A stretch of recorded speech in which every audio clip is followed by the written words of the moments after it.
never dreamed I'd share my faith publicly, build a custom home, start a homestead, or share my DIYs on YouTube. Yet I'm so happy to be here, and I'm glad you are too. Welcome to the Summer Home.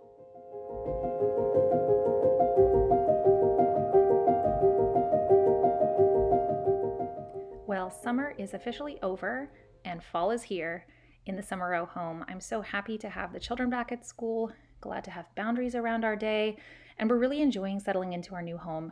I'm past the initial kind of overwhelm, and I'm just really enjoying having the time to beautify and make the spaces that we have more functional. So today I wanted to let you in on my journey of beautifying and making our mudroom much more functional.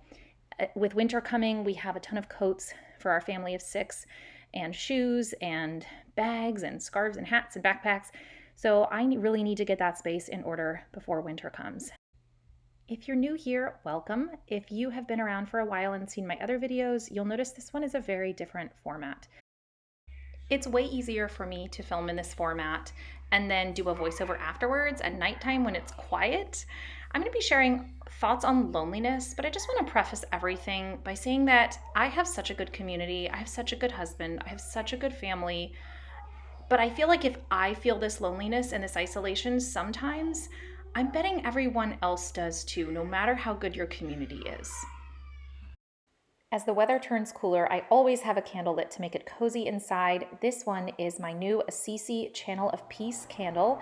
I sell it with the Catholic All Year Marketplace. It has Tuscan cypress, juniper, myrtle, geranium, and salted musk, and I will leave a link if you want to purchase it below. It's ironic to me that many of the moments when people think I'm the happiest or the most fulfilled, there's been this loneliness that creeps in and takes me by surprise. And I've actually come to see it as a good thing. Becoming a mother for the first time was very lonely. Being on the Beauty and the Beast national tour, when I was living my dream, I had the dream job that so many of my actor friends in New York wanted. And yet there was this loneliness just gripping my heart that I just couldn't shake. I actually think that it's pretty hopeful in the sense that I think it's God's reminder that you're not supposed to stay here forever. If we found perfect fulfillment in our dream house or our dream job or our vocation fully, I mean, it's not like we're not supposed to find some fulfillment, but it's not supposed to be complete. And so I think that's God's way of actually bringing me back to Him.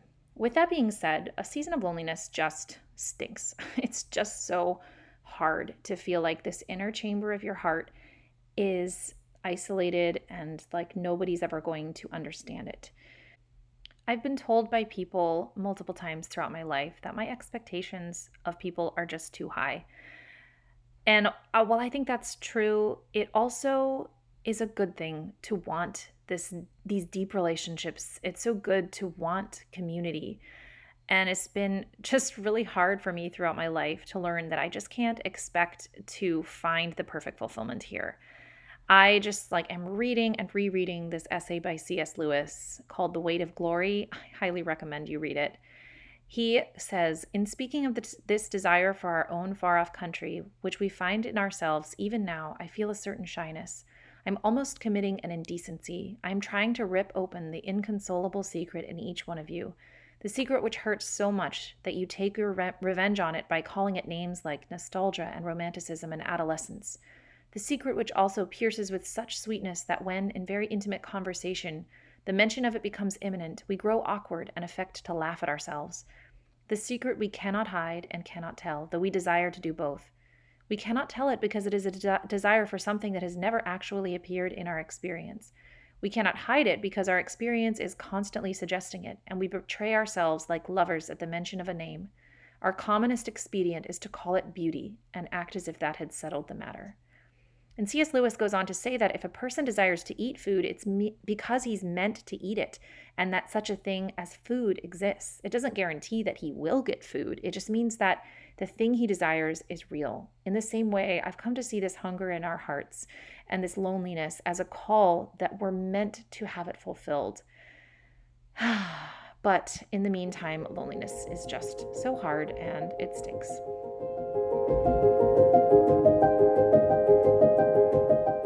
So here is the mudroom before we moved in. I cannot for the life of me find more pictures of the other side of the room, but just trust me, the walls were bare. It's just a white room. We got these pantry cabinets from Home Depot, and the tall cabinets are where I'm going to hang all of the neon and rainbow colored backpacks and coats that belong to my kids. A friend of mine saw the finished mudroom and she was like, what about your kids' coats? And I was like, don't worry, they are going to have a place that's hidden so mommy can have her more aesthetically pleasing peg rail, as you will see in a moment. Also, I placed the peg rail that you'll see 5 feet off the ground so that it really is kind of out of reach of the kids. And so these tall pantry cabinets are going to be great for hanging up all of the things that they need. And it's right near the door, as you can see, so they can just breeze on through, grab what they need, and get out the door. If you're wondering what that kind of weird green thing is, it is the backside of the slide that starts in the kitchen cabinets and goes down to the basement. Yes, I will show you video footage. Here are my little kiddos. This is on the opposite side of that wall. We have a slide. It starts in the kitchen cabinets, goes down to the basement, and all 4 children love it so much. This was something I saw on Pinterest, and I asked our builder if he could do it, and he was like, yeah, no problem. So the kids absolutely love it. This is shortly before we moved in, so the island is turned upside down. So we are going to cover up that slide first thing. Our builder built a box over it, as you can see here. I got a little cart from IKEA to store some pantry staples like our flour and sugar and rice. And that you can tell, oh, there's my daughter just trying to get the camera.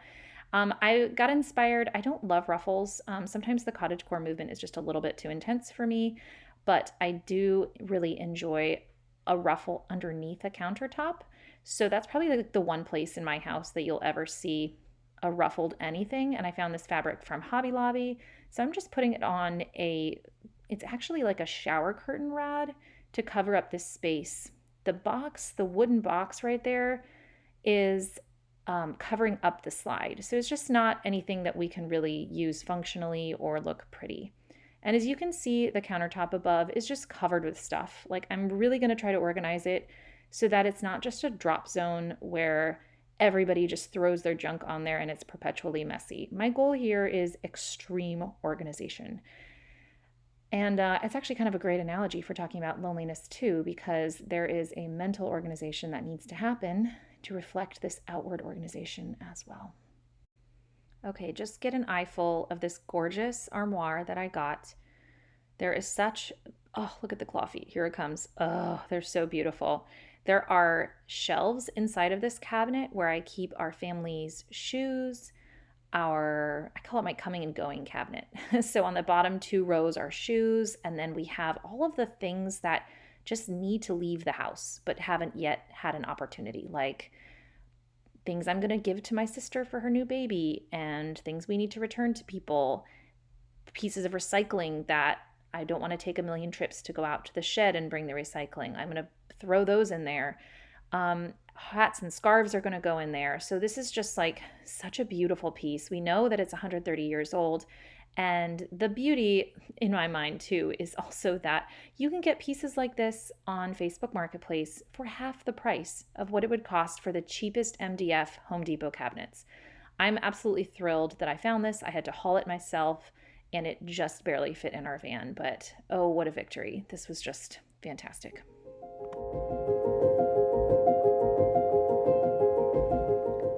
As I mentioned, the walls were completely bare and they were going to stain really easily from boots and getting kicked and just things brushing by them. So my son and I here are adding the last little bits of the beadboard. I did not film myself doing this because I did not intend to be a YouTube DIYer. So you'll just have to trust me that I did all 4 walls, and getting in these corners was a pain, but I had my big helper. I had my little Michael, and he calls a hammer a bang, bang, bang. It's really cute. He loves being my helper. And caulking is probably the worst part.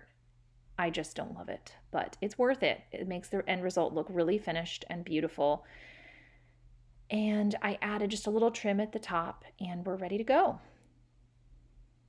Okay, I'm going to start painting here. And this is Magnolia's Southern Grown is the shade. Fun fact with paint, if you love the shade but you do not want to pay the price tag of a designer brand, you can take the swatch to any paint store. I took it to Ace, and they will actually match the shade for you, but they'll do it in their brand of paint, which is so much cheaper. So I saved some bucks that way, and I just have to be really patient painting all of this beadboard. I got a satin finish so that it'll be nice and easy to clean, and this is actually exterior paint, which I'm going to use on some accent pieces for our little shed to coordinate it with the house. We also have this shade on the exterior of the house, the trim that kind of makes it like this modern Tudor style. The trim is the same shade, Southern Grown by Magnolia. All right, let's switch gears here. I want to share some thoughts about this season of loneliness. Last spring, I was feeling so many consolations in prayer. It was like as soon as I opened my Bible, God was just like waiting to pour out his inspirations into my mind. He was just like waiting to give me so many images and words and inspirations. I felt so close to him. And then we changed our rhythm. We went on vacation, so our whole rhythm was different. The kids got out of school, we were moving, things were just absolutely crazy for a long time. And there were some tensions bubbling under the surface with some relationships. And I was dealing with some disappointment, feeling distant from people. But I was just in such execution mode, just like go, go, go, that it wasn't until we actually felt settled in our home that I just kind of had this moment of like falling apart. And it was in adoration, actually. My husband and I share an adoration hour at our church.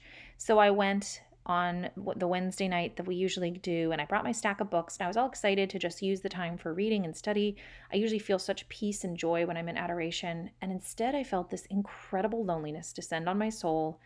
And those relationships that I had felt the disappointment in, I wasn't even thinking about them much, but like all of a sudden they just rose to the surface, and it just felt like I was in Gethsemane. Like I was just right there with Jesus, like suffering. I actually ended up staying an extra half hour after my holy hour because I was like, I am going to get answers. I'm going to get this consolation. I'm going to get this figured out of how to have an open heart and not be bitter, and how to think about this and how to properly forgive. And I just I couldn't do any of those things in terms of like I could in my will, but I just could not bring myself emotionally to anything except just sorrow and loneliness. Sometimes you have close relationships and then people disappoint you. It feels like you're walking on either side of a river. It's like they're over there and you're over here and you're walking alongside, talking to each other. And you can appreciate the great things about what it's like to be on the other side of the river, but then maybe you fall and you break your leg. And you need that person to come across the river to you. And you have a great need. And they're like, I'm afraid of water. I don't want to come. And you're like, but I've got a broken leg over here. And I do feel like sometimes in my relationships with people, I just assume that people are going to cross the river. Like if I really needed them to, they would just come over to my side. They would rise to the occasion, do what I need them to do. And unfortunately, that just isn't always the case. And lately, I think my biggest struggle is special needs parenting. I have a 3-year-old who has special needs, and that's just an ongoing struggle. There's just continual ways in which I need more physical and emotional support than I ever used to. And I hate being needy, and I hate even wanting or expecting things from people. But here we are. This is where we are. And so I'm going to share some of the things that really helped me, because I stayed in this low mood for days. I mean, really, it was like several weeks before I've gotten to the point where I can have any sort of a logical response to this. It was just a feeling of being really low, and I didn't film anything because I don't like to film myself crying, but I did cry a lot, and I was grieving those relationships. And I guess that's the first thing I want to share is when you're having these moments, there's such a tendency for me to kind of like emotionally gaslight myself, where I feel like I'm too much, and I just have this voice that's like, if you could just need less, if you could just be less needy, you would be so much better. You'd be so much better off. Like you shouldn't even need these things or want these things or expect these things. And actually, I've come to realize that like having a heart that wants community with people, that wants relationship, that wants this deep fulfillment, it's so good. Like I may not find that from these specific people, and I may never find that on earth, But the fact that my heart wants this is actually such a good aspect of me. It's one of the things that makes me so lovable to God, and he wants me to keep expanding my heart. My son Raphael plays soccer and he's 7, and because he and his friends are still really learning the game, a lot of times when two of the kids are going for the ball at the same time, the parents or the coach will yell, same team, so that they're not fighting for the ball. And I feel like this is the first lesson that I have to learn in these moments. I have to give myself empathy and just say, of course I need this. It makes sense. And I don't have to judge that need or say that it shouldn't exist. Okay, switching back to DIY land really quickly. This is the State of the Union. We've got a very cluttered countertop. We've got our little curtain up. We have beadboard on the walls. Everything is painted, including the peg rail. And now we're ready to add wallpaper. Look at this.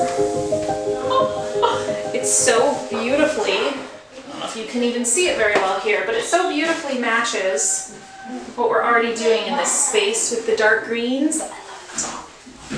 Let's do it. And it's peel and stick. It's great. Okay. Give it to me, please. Give it to me. Thanks.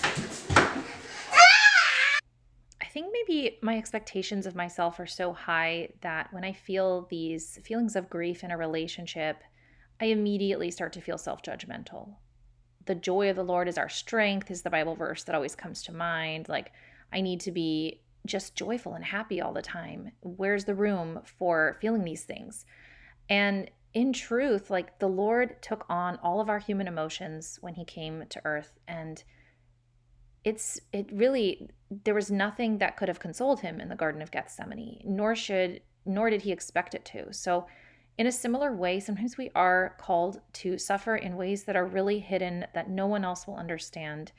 And we're not meant to stay there, but that is a real phase. That's a real thing that we can't just skip to the joy. And so I guess I'm just trying to say, please let your grief, if you're grieving, let that be. Let yourself grieve. Let yourself feel what you're feeling. You're not meant to stay there. And it doesn't mean that you are a bitter and angry person. It just means that you're human.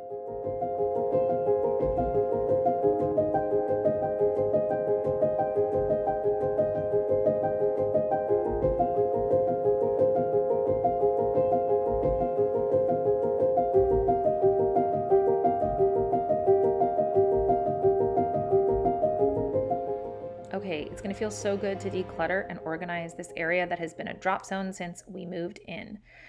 So while I put things in boxes, literally, it's also a great analogy for what needs to happen next mentally. Now, there's a real need there that's not being fulfilled, and that's why you're lonely. And you don't see a way to meet this need, and there are lots of emotions that go along with that. Once the emotions start to subside just a little bit and you're able to start to think more logically, I started to sort of put my expectations in a smaller box. I think I expected these people to like fill this box really well. And then I just started to realize, you know what? They need to be in a different box. They need to be in a smaller box. If I have a large box and it's only got like 2 things in it, like literally what's happening on screen right now, the box feels empty. But if I have a smaller box and, maybe these people aren't going to be able to fulfill a need that maybe they did in the past, and maybe that's disappointing, but maybe there's still things you can appreciate about the relationship. Maybe humor, maybe they make you laugh, maybe they're good for you in other ways. And so just appreciating that and trying to live in that. Last, and maybe this kind of goes along at the same time, but like on a different track in your mind, I think it's so important to acknowledge that real need and take it to the Lord. And knowing that there's this gap there, just say to the Lord, like, I know that you love me. I trust, even though I don't see your provision, I trust that it's coming and I have this need. The one image that I've received in prayer about this whole situation was one day when I was bringing God all of the gross, disgusting emotions in my heart. I mean, I just felt like the bitterness, the resentment, the sadness, it was all just so putrid. It smelled bad. It honestly kind of looked like poop. And I was like, I'm really sorry, Lord. This is all I have to give you today. This is all that's in my heart. And I just felt this really gentle voice say, That's okay. I can make compost with that.